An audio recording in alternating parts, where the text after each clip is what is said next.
Hello बच्चों, कैसे हैं आप लोग। आपका स्वागत है आपके online platform physics study by Rajeev sir.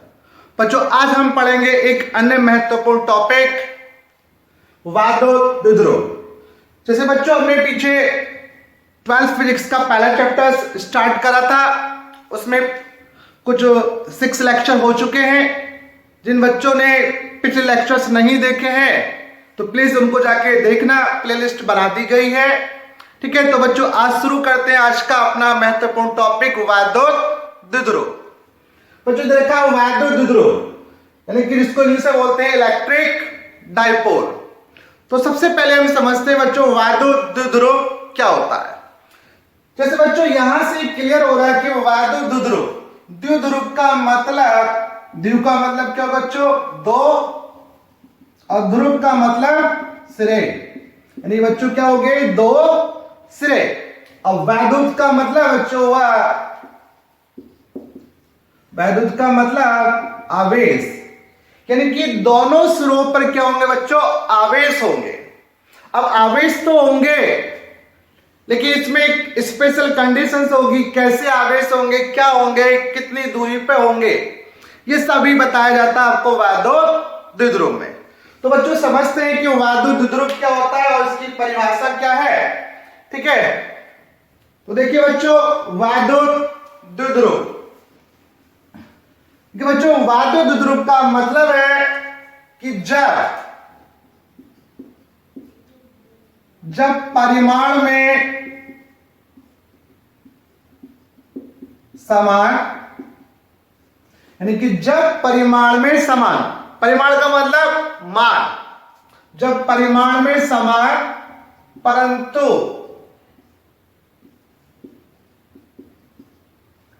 प्रकृति में विपरीत,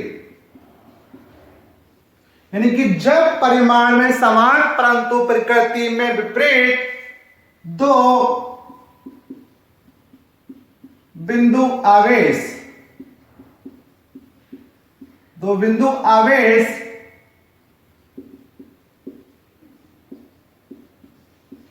अल्प दूरी पर रखे होते हैं तो इस निकाय को वादोद्रुव कहते हैं। यानी बच्चों जब परिमाण में समान, परिमाण का मतलब दोनों का आवेशों का मान क्या होना चाहिए, समान, परंतु प्रकृति में विपरीत, प्रकृति में विपरीत का मतलब एक धनावेश और एक ऋणावेश, अल्प दूरी, अल्प दूरी का मतलब दोनों आवेशों के बीच की दूरी क्या होगी, बहुत ही कम होगी। तो इस निकाय को क्या कहते हैं, वादोद्रुव। जैसे समझिए एक प्लस क्यू आवेश और एक माइनस क्यू, यानी कि दोनों का परिमाण समान, ये भी क्यू ये भी क्यू, लेकिन दोनों की प्रकृति क्या है बच्चों, विपरीत, एक धनावेश और एक ऋणावेश अल्प दूरी पर रखे होते हैं। यानी कि जब परिमाण में समान और प्रकृति में विपरीत दो बिंदु आवेश अल्प दूरी पर, बहुत कम दूरी पर रखे होते हैं तो इस व्यवस्थित रचना को क्या कहते हैं बच्चों, वादोद्रुव कहते हैं। और वादोद्रुव में दोनों आवेशों के बीच की दूरी को व्यक्त किया जाता है बच्चों किससे, 2L से। यानी कि जब परिमाण में समान, परिमाण का मतलब अगर ये आवेश प्लस 10 कूलाम का है तो ये भी 10 कूलाम का होना चाहिए, लेकिन कैसा होना चाहिए बच्चों, माइनस का होना चाहिए। अगर ये पहला आवेश प्लस 5 कूलाम का है तो दूसरा भी 5 कूलाम का ही होना चाहिए, लेकिन प्रकृति क्या होनी चाहिए बच्चों, विपरीत होनी चाहिए, एक धनात्मक और दूसरा ऋणात्मक। तो जब परिमाण में समान और प्रकृति विपरीत दो बिंदु आवेश अल्प दूरी पर, यानी बहुत कम दूरी पर, उनकी दोनों आवेशों के बीच की दूरी क्या होगी, बहुत कम होती है, तो इस निकाय को हम वादोद्रुव कहते हैं। अब बच्चों यहां पे समझना जरूरी है कि जो आवेशों के बीच की दूरी है इसको व्यक्त करते हैं हम 2L से, यानी कि दूरी को ही हम व्यक्त करेंगे बच्चों किससे, 2l से, और ये जो 2 होगा कैलकुलेशन में यूज नहीं होगा। ठीक है, यानी दोबारा समझिए कि दोनों आवेशों के बीच की जो दूरी होगी उसको हम किससे प्रेजेंट करेंगे बच्चों? 2l से प्रेजेंट करेंगे, 2l से व्यक्त करेंगे। लेकिन ये जो 2 होगा कैलकुलेशन में यूज नहीं होगा। 2l से ही क्यों व्यक्त करेंगे?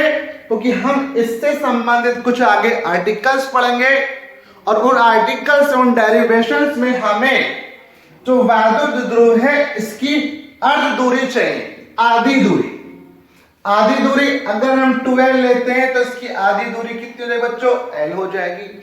अगर इस दूरी को हम l मान लेते तो आधी दूरी क्या होती बच्चों? l/2 होती। तो अगर हम कैलकुलेशंस की दृष्टि से देखें, L से कैलकुलेशन हमारी इजी पड़ेगी और L/2 से कैलकुलेशन थोड़ी सी हमारी टिपिकल हो जाती है। इसलिए हम दूरी को L से व्यक्त ना करके किससे व्यक्त करेंगे बच्चों? 2l से। ठीक, तो ये हुआ बच्चों वैद्युत द्विध्रुव। दोबारा समझते हैं कि जब परिमाण में समान और प्रकृति विपरीत, जब परिमाण में समान और प्रकृति विपरीत दो बिंदु आवेश अल्प दूरी पर रखे होते हैं तो उस निकाय को क्या कहते हैं बच्चों? वैद्युत द्विध्रुव। अब बच्चों समझते हैं, देखिए इसके एग्जाम्पल, जैसे बच्चों HCl, H2O, NH3, अणु, परमाणु, ये सबके सब क्या होते हैं बच्चों? वैद्युत द्विध्रुव होते हैं। जैसे HCl में हम देखें, ये हाइड्रोजन परमाणु और ये क्लोरीन परमाणु। तो बच्चों HCl के अणु में क्या होता है? हाइड्रोजन परमाणु क्या होता है? ये आंशिक रूप से धनावेशित, और क्लोरीन क्या होता है? आंशिक रूप से ऋणावेशित। तो यहां पे देखिए जितना धनावेश हाइड्रोजन पे उतना ही आवेश क्लोरीन पे है, लेकिन प्रकृति क्या है? विपरीत। तो ये भी क्या हो गया? एक वैद्युत द्विध्रुव हो गया। ठीक, इसी प्रकार से देखिए बच्चों H2O, अगर H2O की संरचना को देखा जाए तो H2O की संरचना क्या होती है? इस प्रकार से होती है। ऑक्सीजन पे ऑक्सीजन का परमाणु ऋणात्मक और हाइड्रोजन का परमाणु क्या होता है? धनात्मक हो जाता है, आंशिक रूप से धनावेश। अपने 11th क्लास में पढ़ा होगा ये केमिस्ट्री के अंदर।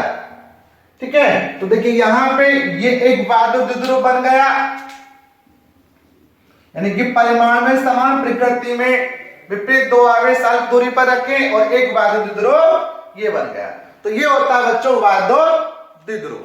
अब बच्चों एक चीज और समझना जरूरी है कि वैद्युत द्विध्रुव में, जैसे वैद्युत द्विध्रुव में क्या होता है कि परिमाण में समान और प्रकृति विपरीत दो आवेश अल्प दूरी पर रखे होते हैं।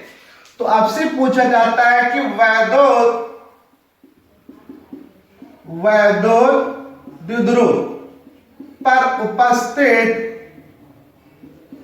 नेट आवेश, वैद्युत द्विध्रुव पर उपस्थित नेट आवेश, यानी किसी वैद्युत द्विध्रुव पर उपस्थित कुल आवेश कितना होता है। अब बच्चों समझते हैं कुल आवेश।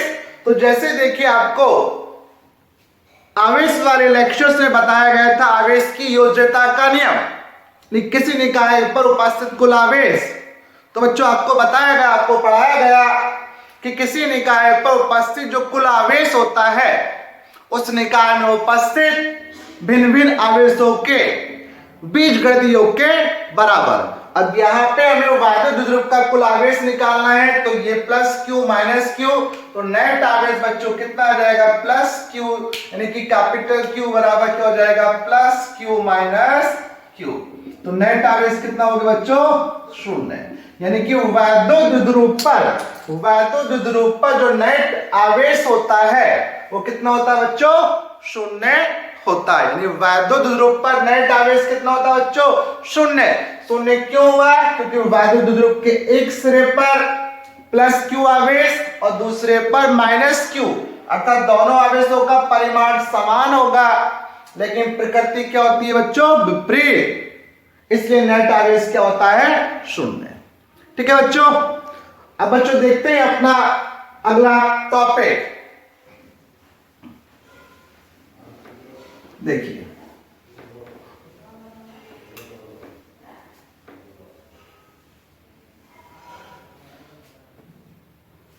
टॉपिक है वैद्युत द्विध्रुव आघूर्ण। वैद्युत द्विध्रुव आघूर्ण, इलेक्ट्रिक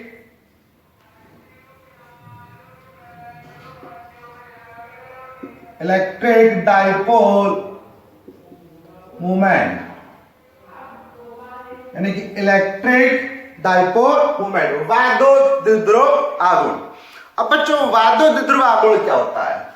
जैसे अभी आपको बताया कि वैद्युत द्विध्रुव क्या होता है, दो आवेशों का एक ऐसा निकाय होता है जिसमें दो आवेश एक सिरे पर स्थित होंगे, एक धनावेश होता है और एक ऋण आवेश, और उन दोनों आवेशों के बीच की दूरी क्या 12, और ये क्या होती है, अल्प दूरी होती है।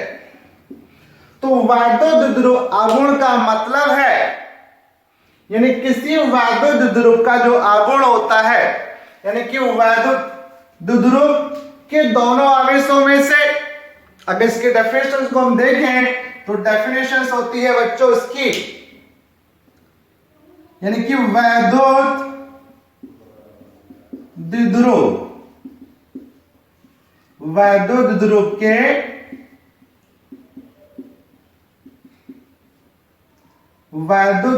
के दोनों आवेशों,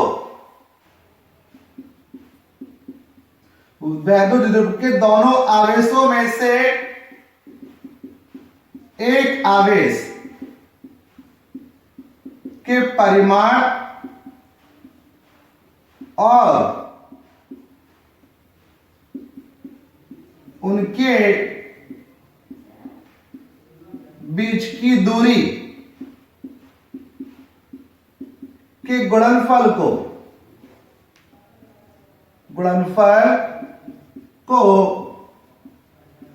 वैद्युत द्विध्रुव आघूर्ण कहते हैं। ठीक है, यानी किसी वैद्युत द्विध्रुव का आघूर्ण का मतलब क्या था बच्चों, यानी कि वैद्युत द्विध्रुव के दोनों आवेशों में से, यानी दोनों आवेश जो आवेश रखे उनमें से, दोनों आवेशों में से एक आवेश के परिमाण का मतलब उसका मान यूज करना, उसका चिन्ह यूज नहीं करना है। तो वैद्युत द्विध्रुव के दोनों आवेशों में से एक आवेश के परिमाण और उनके बीच की दूरी, इन दोनों आवेशों में से एक आवेश और उनके बीच की दूरी के गुणनफल को वैद्युत द्विध्रुव आघूर्ण कहते हैं। और बच्चों इसको व्यक्त करते हैं, इसे स्मॉल p से व्यक्त करते हैं, इसको स्मॉल p से व्यक्त करते हैं। तो बच्चों p इज इक्वल टू क्या आया, q इंटू 12, p बराबर क्या होता है, q इंटू 12 होता है। अब बच्चों इसका अगर मात्रक देखें हम, अगर मात्रक देखते हैं तो आप जानते हैं बच्चों किसी भी सदिश राशि का जो मात्रक आता है उसके फॉर्मूले से ज्ञात किया जाता है। और वैद्युत द्विध्रुव आघूर्ण जो होता है P बराबर क्या होता है, Q इंटू 12, Q आवेश, और आवेश का मात्रक क्या होता है बच्चों, कूलॉम, और दूरी का ऐसा मात्रक क्या होता है, मीटर, तो ये हो जाएगा कूलॉम मीटर। ठीक है, तो ये होगा बच्चों वैद्युत द्विध्रुव आघूर्ण का मात्रक।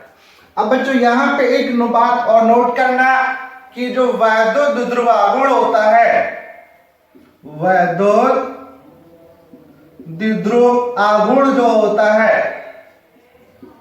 एक सदिश राशि है। कैसी राशि बच्चों, एक सदिश राशि है, और जब सदिश राशि है तो इसकी दिशा भी होगी। ठीक है, और वैद्युत द्विध्रुव आघूर्ण की जो दिशा होती है बच्चों, ऋण आवेश से, यानी कि बच्चों दिशा जो होगी, यानी कह सकते हैं P की जो दिशा होगी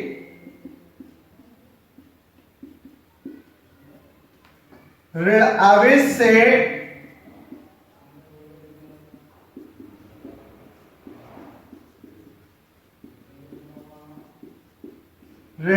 से धनावेश की ओर होते हैं।